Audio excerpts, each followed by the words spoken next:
குருவின் ஒரு சொல் வாழ்வை மாற்றும் ஒளி. அந்த ஒளியில்தான் ஆன்மாவின் வழி. ஓம் நமச்சிவாய. எங்கும் எதிலும் ஒன்றாகவும் உடனாகவும் தனியாகவும் நாதசுரூபமாக இருக்கக்கூடிய ஆதியும் அந்தமும் இல்லாத அருள் பெரும் ஜோதியை வணங்கி அனைத்து உயிர்களும் அறத்தோடு வாழுகின்ற தன்மையை கொடுப்பதற்காக இன்றைய ஆதிசங்கருடைய அத்வைத வேதத்தினுடைய விளக்கமாக இன்றைய பதிவு அமைகிறது என்பதை கூறிக்கொண்டு உங்களுக்கு மீண்டும் ஒரு முறை வணக்கம் சொல்வது உங்கள் திருவாசியோகி குரல் குருஜி. அன்பார்ந்த அறத்தோடு வாழக்கூடிய தமிழ் பெருங்குடி மக்களே, நம்முடைய மதம் இந்து மதம் என்று அனைவரும் அறியாமையில் மூழ்கிக்கொண்டு சொல்லிக் கொண்டிருக்கிறார்கள். மதம் என்பது மற்றவர்களுக்குத்தான் உண்டு, இந்துக்களுக்கு இல்லை.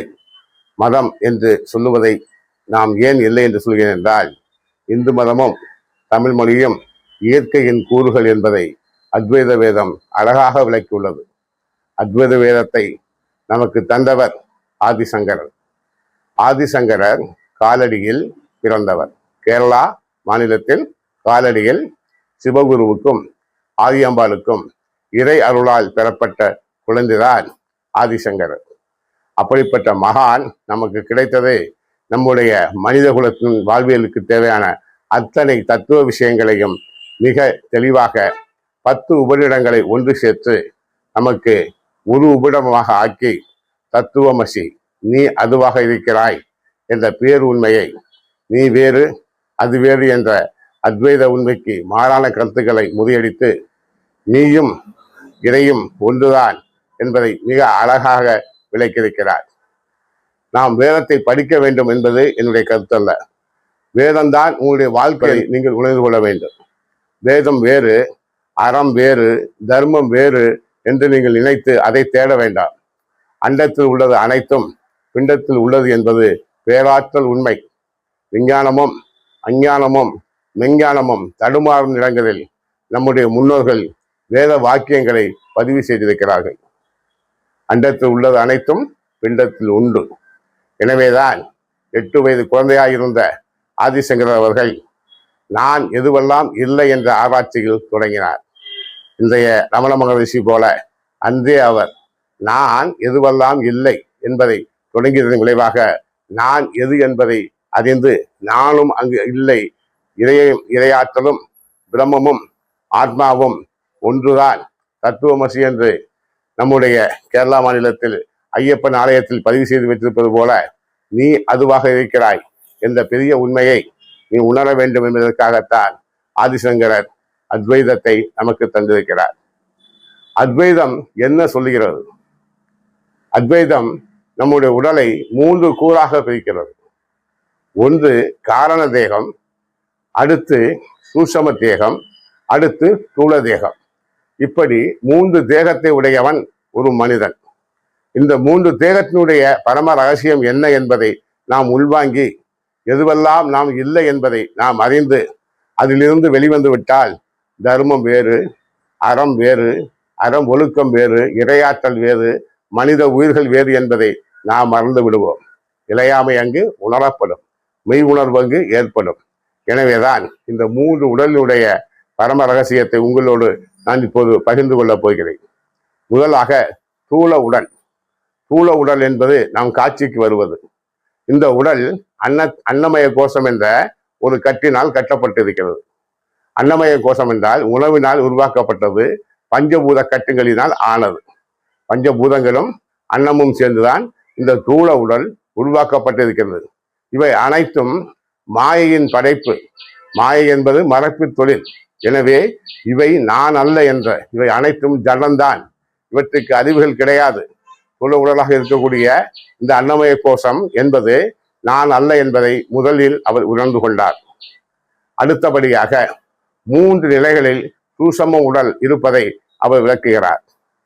முதலில் இருப்பது பிராண உடல், பிராணமய கோஷம். பிராணமய கோஷம் என்பது செயல் கருவியாக இருக்கக்கூடிய நம்முடைய 5 வாயுக்களும் செயல் கருவிகள் தான்.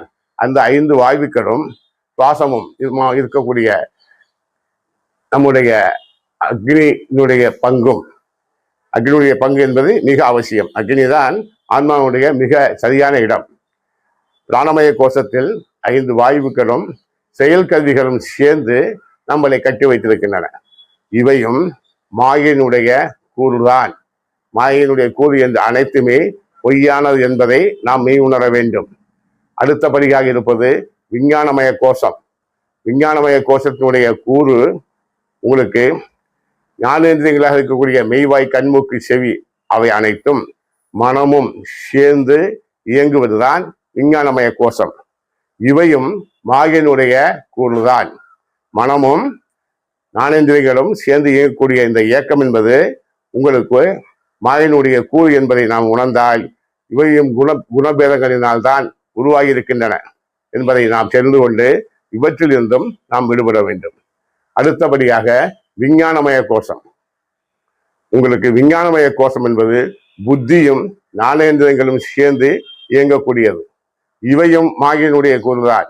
எனவே புத்தி, ஞானேந்திரியங்கள் சேர்ந்து இயங்கக்கூடிய இந்த உடலானது மாயினுடைய கூறு என்பதை உணர்ந்து இவையும் பொய்யானவை என்ற மெய் உணர்வை நாம் ஏற்படுத்தி கொண்டு இந்த 3 நிலையும் பிராணமய கோஷம், விஞ்ஞானமய கோஷம், மனோமய கோஷம் ஆகிய 3மே சூசம உடல், நாம் கண்ணுக்கு தெரியாது, ஆனால் இயங்கிக் கொண்டிருக்கின்றன.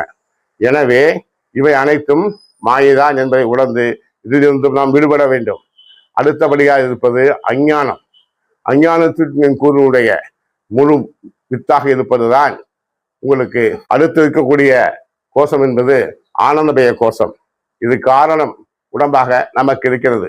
சிற்றின்மைகளின் செயல்பாடினால் இன்பம், துன்பம் என்ற வினைப்பயனில் மாற்றிக்கொண்டு நாம் அன்றாடம் வாழுகின்ற வாழ்க்கைதான் ஆனந்தமய கோஷம். இது இருள் மலம். இது இருள் மலம் என்பதை நாம் புரிந்து கொள்ள வேண்டும். இந்த கோஷம்தான் நம்மளை அதிகமாக ஏமாற்றி கொண்டிருக்கின்றன. ஆகவே நாம் தூலத்தை கடந்து, சூசமத்தை கடந்து, காரணமாக இருக்கக்கூடிய ஆனந்தமய கோஷத்தையும் கடந்து, இவை அனைத்தும் நான் அல்ல, இவற்றை அனைத்தும் ஜீவனாக ஆத்மாவை பந்தப்படுத்தி வைத்திருக்கக்கூடிய ஒரு நிலை என்பதை தான் அத்வைத வேதாந்தம் நமக்கு உணர்த்துகின்றன. நாம் எங்கே அதுவாக இருக்கிறோம் என்று சொன்னால் ஈஸ்வரனாக இருப்பதும் சுத்தமாயில் என்பதை உணர்ந்து கொண்டு, ஜீவனாக இருப்பதும் அசுத்த மாயையில் நாம் இருக்கிறோம் என்பதை உணர்ந்து கொண்டு, இந்த மாயைகளை கடந்து 36 தத்துவங்களையும் கடந்து மேல் இருக்கக்கூடிய ஆத்மாவாக இருக்கின்ற நாம் தான் ஜீவனாக இருந்து விடுபட்டு முழுமையான வினைப்பயனை கழித்து வினைப்பயனற்ற சத் சித் ஆனந்தமாக இருக்கக்கூடிய ஆத்மாவும், சத் சித் ஆனந்தமாக பெரும் பொருளாக இருக்கக்கூடிய பிரம்மமும் என்ற நிலை இரண்டும் தான் நீ அதுவாக இருக்கிறாய் என்ற உண்மையை உணர்த்துகிறது என்பதை நான் உணர்ந்தவரை உங்களிடம் கூறிக்கொண்டு விடைபெறுகிறேன். நன்றி, வணக்கம்.